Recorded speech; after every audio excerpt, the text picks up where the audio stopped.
এবার ভারতের সাথে বাঁচা মরার লড়াইয়ে কিভাবে টিকে থাকবে বাংলাদেশ। বাংলাদেশ সর্বোচ্চ চেষ্টা করবে ভারতের সাথে জেতার। ভারতের সাথে হারলে নিশ্চিত বাড়ি পৌঁছে যাবে বাংলাদেশ। কিছুদিন আগে ভারতের সাথে একটি ম্যাচ খেলার সুযোগ হয়েছিল বাংলাদেশের। সেখানে বাংলাদেশের নিতান্তই ব্যাটিং ফর্ম বাজে খেলেছে, যেখানে শুধু মোহাম্মদুল্লাহ রিয়াদ ছাড়া অন্য কোনো ব্যাটার রানই করতে পারেনি। মোটামুটি আশা করা যায় তৌহিদ হৃদয় থেকে। এবার যদি বাংলাদেশের বোলিংয়ের দিকে লক্ষ্য করি, বাংলাদেশের বোলিং মোটামুটি এই মুহূর্তে ভালো অবস্থানে আছে।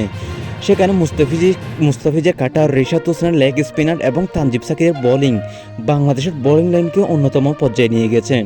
বলতে পারেন বোলিং লাইনটা ভারতকে কিছুটা 1.5 শতকের মধ্যে আটকাতে পারলেও বাংলাদেশের ব্যাটিং লাইনটা 1.5 শতকের কাছাকাছিও যেতে পারবে না। অপরদিকে বিপক্ষ দল ভারতের ব্যাটিং বোলিং নিয়ে অসাধারণ খেলছে এইবারের বিশ্বকাপে, যেখানে ঋষভ পান্ডে, সূর্যকুমার, হার্দিক পান্ডিয়ার মতো হিটার ব্যাটসম্যানরা আছে।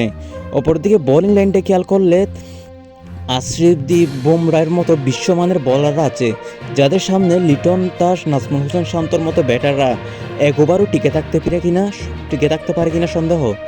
এবার চিন্তা করে দেখুন বাংলাদেশ কিভাবে ভারতের সাথে জিতবে। টপ অর্ডারে বাংলাদেশের অবস্থান একদম নাজেহাল।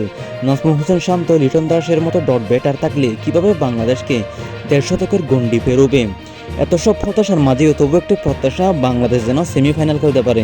শুভকামনা রইল বাংলাদেশ টিম।